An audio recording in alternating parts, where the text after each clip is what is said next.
Shalom Bapak Ibu Saudara, kita melanjutkan studi kita kristalisasi masih di kitab 2 Raja-Raja. Kali ini kita ambil tema sesuai dengan judul LAI ini ya, maut dalam kuali. Kita masih terus membicarakan mujizat-mujizat yang dibuat Nabi Elisa ya. Kali ini mujizatnya judulnya maut dalam kuali. Jadi pada waktu itu Elisa kembali ke Gilgal dan di negeri Israel itu sedang terjadi kelaparan. Dan pada suatu kali rombongan Nabi ada duduk di depannya. Ini saya baca di pasal 4 itu ya. Sedikit saja ceritanya ini. Ada suatu rombongan Nabi duduk di depan Elisa dan Elisa bilang, taruhlah kuali yang paling besar di atas sapi, masaklah sesuatu makanan bagi rombongan Nabi. Ya, memang kebetulan sedang kelaparan ya, kasih makanan ya. Kemudian ini bujangnya Elisa langsung dia ke ladang bawa sayur-sayuran, apa yang dibawa, ada labu liar katanya di sini dibawa juga. Kemudian dia masak dan dihidangkan kepada nabi-nabi itu. Dan ketika dimakan itu Nabi ya dia melihat sesuatu yang mematikan lah dalam masakan itu. Maut istilahnya ya. Dan dia langsung berseru, nabi-nabi ini bilang, waduh ini Abdi Elohim, ini ada apa ya, kematian lah katakan di dalam makanan ini, masakan ini. Nah, kemudian Elisa bilang, ambil dulu tepung. Nah, tepung itu dimasukkan ke dalam masakan itu dan akhirnya masakan itu dirasakan jadi enak lagi, maka tidak ada lagi sesuatu bahaya ya. Tidak ada bahaya dalam kuali. Ini kesimpulannya ya. Dan ceritanya cuma begitu aja. Elisa membuat mujizat terkait dengan makanan ya, makanan jasmani tentunya ya, sayur-sayuran yang dimasak itu. Nah, sebelum saya menafsirkan ini, saya harus mengatakan berulang-ulang juga ini, bagaimana caranya menafsirkan. Ya memang kalau dia ditafsirkan dalam konteks perjanjian lama, puji Tuhan, berarti bahwa Tuhan memperhatikanlah hamba-hambanya soal makanannya. Emang betul itu penafsiran harusnya itu dulu ya. Jangan menafsir terlalu jauh kemana-mana dulu. Jangan nanti saya bilang mau dirohanikan begitu ya. Udah tafsirkan begitu aja. Ya, satu cerita Elisa memberi makan nabi-nabi dan kemudian nabi-nabi ternyata masakannya ada kematian di situ, di dalam ada bahaya lah. Kemudian Elisa lempar tepung ke situ. Sehat dia makanannya dan kasih makan nabi-nabi ini. Dalam masa kelaparan itu ya. Nah jadi kesimpulan kita dari cerita itu ya udah. Yang pertama bahwa Yahweh memperhatikan hamba-hambanya. Soal makan minumnya itu satu. Pastilah itu ya. Kedua Yahweh dalam perjanjian lama biasanya yang enggak selalu memberikan makanannya melewati suatu mujizat. Misalnya Musa. Israel itu 40 tahun berjalan dari padang gurun, di padang gurun. Makanannya mana. Mana itu semacam roti lah ya. Itu kan mujizat itu kan. Kemudian batu karang, mereka kurang air. Bikin mujizat. Pukul tongkat Musa itu batu karangnya keluar air ya. Jadi pelajaran kedua bahwa Yahweh seringkali bahkan Elisa ya, itu mujizat sekali kalau Elisa ini. Selama masa kelaparan 3 tahun tidak ada hujan, ya. Itu Elisa dikasih makan sama burung gagak. Burung gagaknya bawa roti sama daging tiap pagi sore. Ini luar biasa juga ya. Itu lama. Ya, Elisa minum dari sungai Kerit, namanya seberang sungai Yordan itu. Ya, kemudian juga waktu Elia ya, waktu Elia itu ke janda Sarfat. Itu juga begitu. Ada tepung, ada minyak, nggak habis-habis ya. Bahkan dalam konteks perjanjian baru juga Yesus buat mujizat juga. Ya 5 roti 2 ikan dan sebagainya. Jadi kalau dilihat cerita ini aja, pemahaman kita setidaknya dapat setidaknya dua kesimpulan lah. Yang pertama, bahwa Yahweh atau Tuhan memperhatikanlah kehidupan kita. Tuhan perhatikan makan minum pakaian kita. Alkitab perjanjian baru juga bilang ya, jangan khawatir. ya. Burung di udara kasih makan, nggak menuai, nggak menabur, makan. Bunga bakung yang nggak memintal, nggak menenun gitu lebih megah lah daripada Salomo. Nggak usah khawatir, intinya begitulah ya. Nggak usah khawatir karena Tuhan perhatikan makan, minum, pakaian kita. Ya, itu satu ya. Yang kedua berikut bahwa Tuhan sering kali, ya enggak selalu ya, bahwa enggak selalu dia mujizat ya. Tapi bisa jadi kayak Paulus, dia bekerja biasa aja sebagai tukang tenda ya, tent maker. Dia beli kain ya, terus itu dikerjakan dengan keahliannya. Itu juga kayaknya dimasukin ke kayak pewarna itu ya, yang membuat tangannya suka bisa hancur, rusak lah maksudnya. Makanya dia waktu nunjukin, lihat nih tanganku nih aku bekerja. Ya tapi itu kan pekerjaan dari Tuhan juga, berkat itu Paulus bisa memenuhi kebutuhannya dan bahkan kebutuhan teman-teman pelayanannya. Jadi yang kedua pengertiannya, Tuhan pasti memenuhi kebutuhan kita, makan, minum, pakaian, tidak harus melalui mujizat. Walaupun kadang-kadang, bukan kadang-kadang ya, tergantunglah orangnya. Kalau ada yang memang mujizat melulu ya dalam kehidupannya, ya nggak apa-apa, nggak ada sesuatu yang aneh gitu loh ya. Yang penting jelas bahwa Bapa di sorga memberikan kebutuhan kita, itu aja ya. Bahkan dalam masa kelaparan seperti zaman Elisa ini. Itu penafsiran yang sangat valid lah, artinya benar lah ya. Tapi ada suatu pemahaman lagi dari situ, dari cerita ini, tidak cuma sampai di situ ya. Nah, inilah pemahaman yang saya mau sampaikan saat ini. Ingat ya, saya tidak berusaha ngawur-ngawur, merohanikan dan sebagainya. Karena contohnya gini, saya beri contoh lah, yang mana yang merohanikan, yang mana yang memang sesuai dengan prinsip-prinsip hermeneutik. Kebetulan saya dulu yang ngajar 10 tahun lah hermeneutik. Hermeneutik itu ilmu menafsirkan. Ya. Jadi saya mau menafsirkan ini sesuai dengan konteks perjanjian dalam hal ini. Ini kan ceritanya dalam konteks perjanjian lama. Sementara perjanjian baru lain lagi. Nah, ini yang harus kita karena dalam dunia kekristenan ini benar-benar, udah saya bilang itu tidak diperhatikan, nggak tahu kenapa. Ada teolog-teolog yang saya hargai, yang dari dulu zaman mahasiswa saya tahun 80-an saya belajar terus sama dia, ikut seminarnya. Tapi dia masih ngomong perpuluhan, ngomong suku Lewi dan sebagainya, katanya. Ini gimana sih? Kan itu kan konteks perjanjian lama, perpuluhan suku Lewi. Kalau dia mau masuk ke dalam konteks perjanjian baru harus melewati dulu salib. Di salib itu Yesus bilang itu finish, artinya yang sudah selesai. Itu yang harus dipahami dengan baik. Ini yang mau saya sampaikan dulu, supaya nanti dalam akhir saya bilang, nggak peduli ya teolog yang kayak apapun, banyak yang tidak mengerti ya, nggak ngerti atau emang dia punya pandangan lain kali ya. Dia pikir kali pokoknya semua firman Tuhan ini bisa berlaku untuk kita. Nah ini kan kacau ini ya. Kita udah bicara soal itu oikonomia yang dalam iman, kita bicara ortotomeo kemarin itu ya, harus memilah-milah firman kebenaran dengan tepat. Memilah itu istilahnya analisis kalau dalam ilmu pengetahuan keilmuan. Analisis itu artinya memilah. Saya juga dulu belajar. Kalau belajar ilmu bangunan harus dipilah itu. Bangunan yang sebelah atas tanah dan yang sebelah bawah. Khusus itu bagian pondasi, bagian di atasnya, strukturnya. Ya kalau nggak dipilah begitu, dokter misalnya, kenapa ada spesialis? Itu sebenarnya pilah. Beres. Jangan tubuh misalnya. Tubuh itu harus dipilah dengan benar. Jantungnya bagian dalam misalnya, ada ya bagian penyakit kulit itu apalah, dipilah-pilah lah. Gitu. Ada juga dokter umum yang karena setelah dipilah-pilah, diselidiki bagiannya itu, kemudian harus diletakkan dia bagiannya ke dalam keseluruhannya untuk dianalisis, untuk diambil kesimpulan. Tapi harus memilah. Itu dalam teknik dalam keilmuan harus melakukan itu.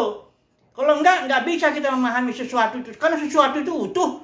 Kalau nggak dipilah menjadi bagian-bagian dan dipelajari bagian-bagiannya, itu nggak mungkin kita mengerti keseluruhannya begitu. Harus dipilah dulu, dianalisis, dipahami bagiannya, tapi ketika menarik kesimpulan, ditaruh lagi yang bagian itu ke dalam keseluruhan. Kayak tubuh begini kan, tubuh ini kan organisme saling terkait, ya sistem. Nah, tapi saya lihat kadang-kadang di dalam kekristenan nggak peduli. Teolog-teolog yang paling terkenal pun, yang paling saya kagumi, yang masih hidup sekarang. Saya belajar terus sama dia itu. Buku-buku yang saya baca, seminar yang saya ikutin. Kaget saya. Dia ngomong perpuluhan, ngomong suku Lewi katanya. Karena ada yang bilang, dia marah. Karena perpuluhan untuk pendeta, itu sesat. Katanya dia bilang marah. Saya pikir kali perpuluhan yang sesat. Rupanya sesatnya begini, kan suku Lewi katanya dibilang. Itu suku. Bukan pribadi. Ya artinya dia benerin juga bahwa memang perpuluhan mesti dipakai dalam konteks perjanjian baru. Hanya jangan pribadi katanya. Aduh. Ya sudahlah, saya mau bicara dulu sebentar. Dalam dunia kekristenan, saya udah bilang itu dunia Babel, dunia kekacauan itu. Kacaunya kenapa? Karena mencampurkan konteks prinsip-prinsip perjanjian lama dengan prinsip perjanjian baru. Saya udah bilang kemarin tuh. Perjanjian lama, jika maka, perjanjian baru, sudah, dan karena itu. Oke lah, saya mau bicara dulu, di mana kekacauan dunia kekristenan ini. Yang pertama soal ibadah. Ibadah dalam konteks perjanjian lama, itu jelas ibadahnya harus di gedung. Namanya bait suci. Ya, ada aturannya itu. Oh, sembarangan. Kayak Nadab Abihu, salah dia mempersembahkan api asin, mati. Langsung, nggak ada cerita itu, ya. Karena ibadah ini bagi Tuhan perkara penting itu, yaitu yang penting lah ibadah, ya. Terus dalam perjanjian baru apa? Ibadah itu kayak gimana? Apa harus di gedung denominasi itu? Harus datang ke situ? Harus dengar khotbah situ, bikin ritual di situ, bikin kredo di situ, bikin begini bayar per bulan lagi? Itu apa namanya itu? Ibadah itu Yohanes 4 itu jelas Yesus bilang, hai perempuan, dia ngomong sama perempuan Samaria. Ini sorry ya, saya jadi belum masuk dulu ke sini nih. Soalnya ini kalau ini jangan, ini saya yakin cuma pilihan Tuhan, ngerti lah yang saya omongin. Ya buat dunia kekristenan yang hanya dipanggil aja ya minimal saya bisa bersaksi lah, gitu aja. Ya, saya yakin dia akan ngelawan. Karena masalahnya sih soalnya duit. Betul, ini masalahnya bukan teologis, duit, kemuliaan manusia. Kenapa dia paksa tuh jemaat datang ke sini, di gedung ini, bayar perpuluhannya di sini. Kalau kau makan di sini, itu kata, saya langsung aja bilang Gilbert itu ya, yang lu moin dong itu. Dia yang langsung bilang, kalau kau makan di sini ya bayarnya di sini dong. Kayak makan masakan Padang, makannya di sini kok bayarnya di sana. Karena ada yang nanya, boleh nggak saya ngasih uangnya ke tanah? Ya, saya langsung contohin aja lah. Ini memang yang satu ini memang harus kita memisahkan diri dengan dia, tegas gitu ya. Jadi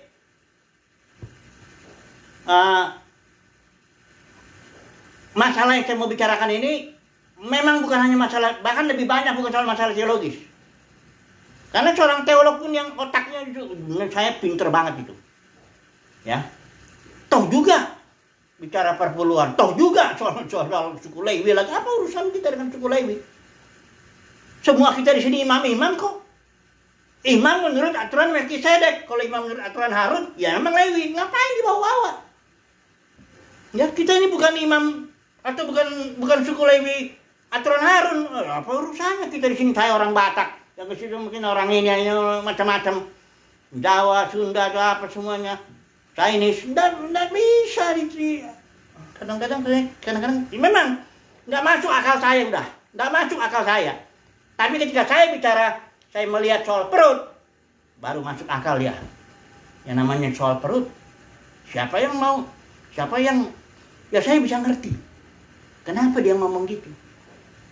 Saya bisa ngerti.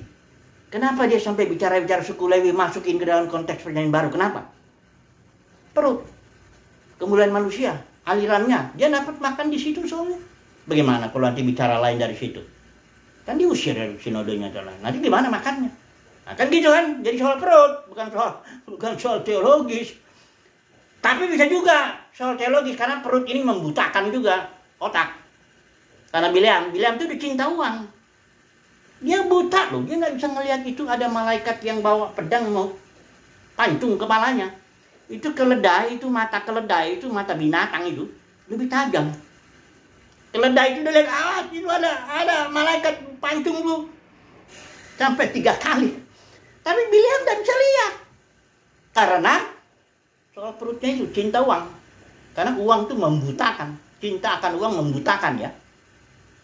Bukan uang ya, cinta akan uang membutakan. Nabi buta, nabi itu padahal nabi itu sebenarnya dalam perjalanan ngelihat harusnya. Buta dia gara-gara cinta uang. Di Bileam tuh. Keledai lebih tajam, matanya dulu, awas itu udah mau mancung gitu. Akhirnya Tuhan bukakanlah keledai matanya si Bileam, dan Tuhan bukakan juga mulut keledai itu. Ya. Terus bayangkan. Kadang-kadang saya sudah habis kata-kata ya. Apalagi lah mau saya ngomong. Tapi kadang-kadang lagi Kristen begitulah. Soal ibadah itu bukan soal datang ke gedung ini dan itu, kata Yesus bilang kan kepada perempuan Samaria.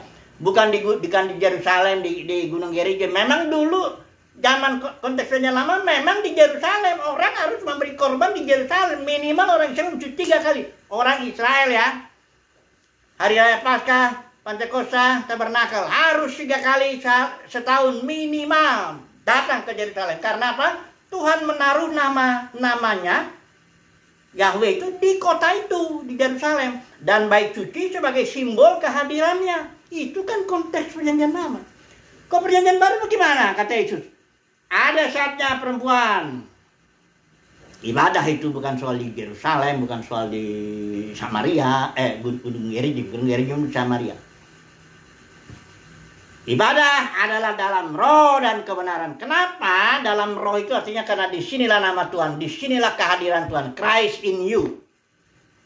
Di sini, the kingdom of God is within you. Ibadah dalam konteks perjanjian baru adalah ibadah yang mengikuti pimpinan roh hari lepas hari, saat demi saat. Itu ibadah. Bukan datang ke gedung kayak model perjanjian lama lagi. Bukan. Tapi gimana ya cara ngejelasinnya? Kembali lagi lah. Ini para pemimpin agama soalnya duit. Duit, betul-betul saudara, bukan duit. Setelah duit dan kemuliaan manusia, barulah matanya buta. Nggak bisa ngerti Alkitab begini. Jelas kok perjanjian ini. Menurut saya ini Alkitab ini nggak ribet-ribet. Saya belajar sipil, ilmu sipil bangunan lebih ribet itu, ya. Walaupun zaman dulu teologi itu dianggap induk ibunya pengetahuan, tapi ini enggak kok. Setelah saya ini lebih sederhana bagi yang cinta Tuhan, jangan cinta duit, jangan cinta kemuliaan manusia. Susah. Kalau udah cinta duit, melayani cari untung. Gimana caranya saya dapat uang? Gimana saya cara dapat jabatan? Orang yang begitu nggak usah ngomong. Oh, udah bakalan buta matanya, mau belajar Alkitab lagi bagaimana? Ya bisa ngomong di antara orang buta juga. Kayak Yesus bilang orang buta memimpin orang buta. Bisa. Ya, dunia kekristenan kan udah begitu, kacau balau. Ya. Ini saya ngomongnya tegas karena saya kadang-kadang gedek juga ngeliat ini, tapi orang kayak gini kok masih didengerin gitu. Udah jelas ini pendeta ini duit mulu, tapi didengerin. Kebetulan memang orang yang denger senang duit juga kali, sama lah. Satu Yohanes bilang, mereka berasal dari dunia keagamaan yang cinta uang itu loh, cinta uang jabatan loh. Dan dunia mendengarkan mereka. Tapi Rasulullah bilang, barang siapa yang mengenal Elohim, dia mendengarkan kami. Nah, saya yakin sekarang, kalaulah umat pilihan Tuhan ini pastilah mendengarkan yang saya katakan ini. Karena yang saya katakan ini clear, yang sesuai Alkitab bilang.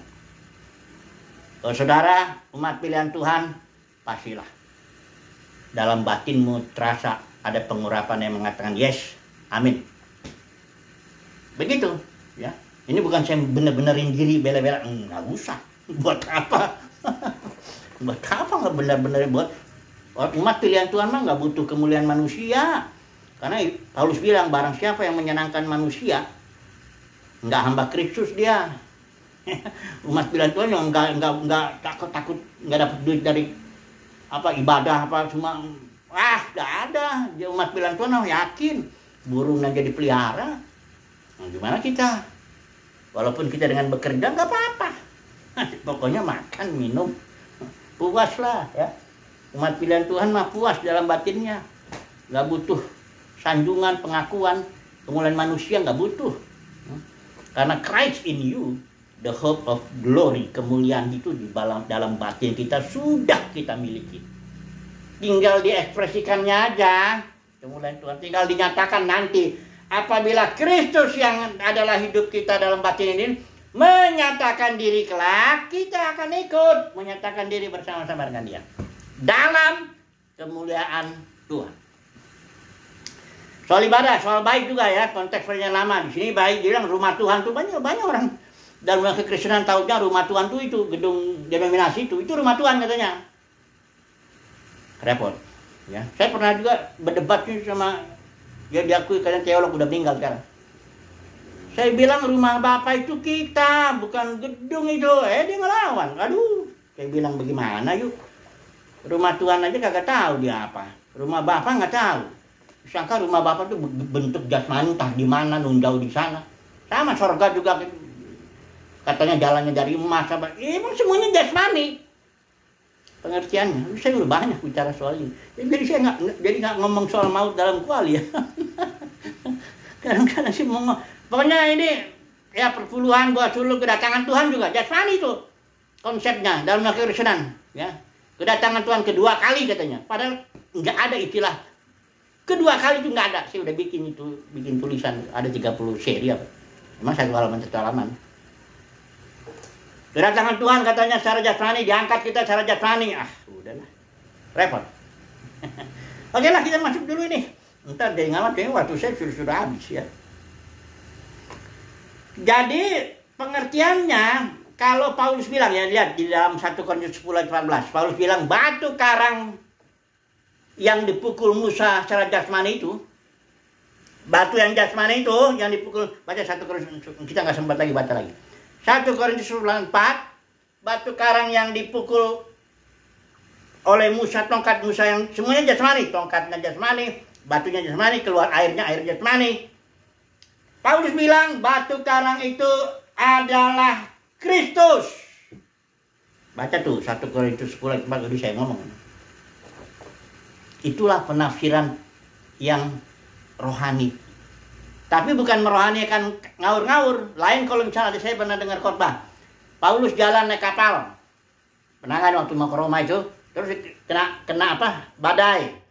Kapalnya kehanyut itu. Nah, terus ini si penafsir ini itu sangat terkenal di zamannya itu. Tahun 80-an itu. Pokoknya orang baru datang ke sana lah. Ya. Dia sempat masuk penjara. Apa sebagainya. Keluar lagi sekarang udah hebat lah. Kaya lah dia. Dia menafsirkannya semuanya dirohanikan. Dia bilang Paulus naik kapal. Demikianlah kita menjalani kapal kehidupan kita katanya. Demikianlah seperti Paulus kena badai. Kita pun dalam hidup ini kena badai kehidupan katanya. Itu merohanikan yang gak karu-karuan itu. Ya.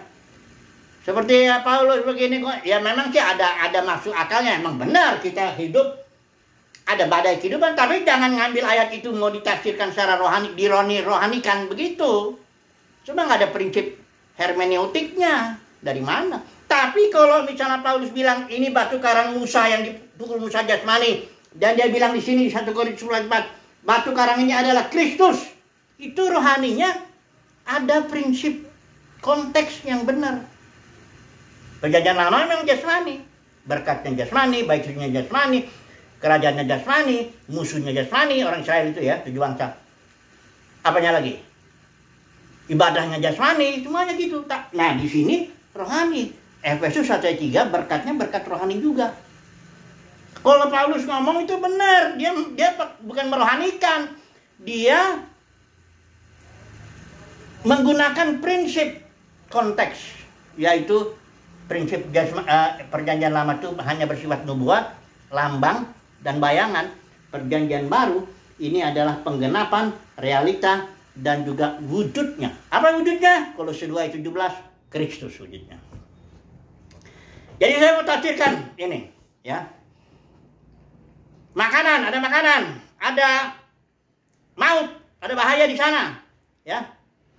Elisha taruh tepung. Nah, saya bilang ini ya, tepung itu adalah Kristus. Itu nggak ngawur. Oh, nanti. Jadi dalam konteks kita, penafsirannya, makanan yang tanpa Kristus atau makanan berkat-berkat jasmani itu berbahaya kalau tidak ada Kristus. Ngerti maksudnya? Orang kalau dikasih kaya, dikasih otoritas, kalau nggak ada Kristus dalam batin, dalam hati, yang sebenarnya lah, itu nggak sehat. Ada maut itu dalam makanan itu. Cuma ini berkat Tuhan ya, makanan ya. Kalau ada orang kaya, punya jabatan, punya ini, punya itu, apa semua, itu semua berkat Tuhan ya. Jangan bilang itu dari setan. Setan itu nggak bisa ngasih apa-apa sama kita. Dia, setan itu binatang yang diciptakan Tuhan. Tugasnya pembunuh, penipu. Emang ini tugas dari mulanya udah begitu dia. Semua ini berkatnya, langit, bumi, laut, dan segala isinya ini, makanan ini, apapun juga ini berkat dari Tuhan. Soal mencarinya itu mencuri, mengkorupsi, bunuh orang, atau itu yang dari setan. Maksudnya dari setan ya kena kedagingan, kerja sama lah. 50-50 lah. Ya. Jadi kalau makanan atau berkat Tuhan ini diberikan kepada orang, tapi tidak ada Kristus, tepung Kristus masuk, bahaya. Orang Kristen aja yang Kristusnya nggak jelas itu, yang kadang-kadang kurang lah. Yang saya lihat ya, dulu saya punya teman, dia dulu kita sama-sama susah waktu mahasiswa, naik bis, naik turun, melayani apa semuanya, sama susah lah. Ya, setelah kau udah punya uang, punya jabatan, saya datang minta tolong waktu itu, mau minta gedung, dia di situ pejabat lah di situ di gedung itu. Langsung gaya duduknya pun beda, bahkan dia udah gak kenal lagi nama saya. Waduh, saya bilang, itu dia dapat makanan itu langsung tanpa Kristus. Nah, ini kena maut dia, bahaya itu. Ya.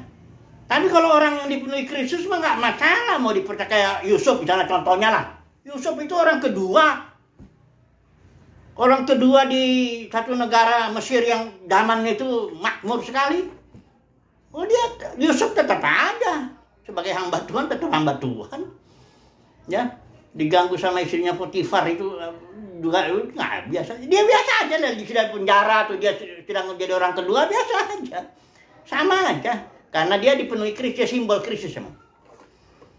Nah, sekali lagi ya, makanan dalam kuali, kalau saudara dan saya diberikan makanan ya, tapi saya yakin lah umat pilihan Tuhan tuh dikasih makanan yang hebat atau yang biasa aja, karena ada Kristus, nggak masalah, nggak ada bahaya di sana, nggak ada maut dalam makanan itu. Ya, Bapak Saudara ya, makanan itu nggak salah. Orang dapat uang nggak salah uang. Jabatan dia dikasih di dalam pemerintahan atau di mana terserah. Lain dalam negara ini lain, jangan bicara ini. Punya konglomerat pun juga dia. Kalau memang ada Kristus, betulan adanya ya, itu nggak ada bahayanya. Jadi saya nggak nentang orang yang banyak uang, nggak nentang orang punya jabatan tinggi dalam apa, asal Kristusnya ada. Kalau nggak ada, maut itu, banyak itu bahayanya. Atau Kristusnya kepala tanggung. Ini kayak ini, teman saya itu banyak, teman saya dulu yang tahun 80-an, gayanya udah lain sekarang. Kayak kita kayak nggak temen lagi. Dulu sama-sama susah, situ bantu saya juga bantu situ. Sekarang begitu sedikit udah kaya, udah beda. Ini dia makan makanan berkat dari Tuhan, tapi tidak ada Kristus. Nggak cukup lah, minimal Kristusnya nggak cukup. Jadi kesimpulannya apa? Segala berkat itu berasal dari Tuhan. Kalau ada orang makan, misalnya dia makannya makanan ini, dia rasa nikmat, itu dari Tuhan, kenikmatan itu. Berkat itu, makanan itu dari Tuhan. Kalau orang ada bercinta, menikmati cinta itu dari Tuhan, kenikmatannya. Yang dari setan itu cara mendapatnya itu, mencurinya atau apa-apa macam-macam itu loh. Jadi ingat itu ya, semua orang kaya di dunia itulah berkat dari Tuhan itu. Tapi kalau orang kaya itu nggak ada Kristus, bahaya dia berada dalam bahaya, berada dalam maut, berada dalam bahaya itu semuanya. Itu ya kesimpulannya, saya menafsirkan maut dalam wali. Ingat ya, saya bukan ngawur-ngawur, merohani-rohanikan ngaco. Enggak begitu. Saya memakai prinsip perjanjian lama itu jasmani, perjanjian baru itu rohani, spiritual ya. Jadi di sini Paulus melihat cerita di orang Israel, batu itu adalah batu jasmani, perjanjian lama itu pukul oleh Musa. Tapi Paulus bilang di 1 Korintus 10 ayat 4 itu tadi itu batu itu adalah Kristus. Saya bilang tepung ini adalah Kristus. Kalau masakan tidak ada tepungnya, bahaya dia. Ada maut. Tapi kalau ada Kristusnya, disitulah. Cukuplah ya. Haleluya. Amin.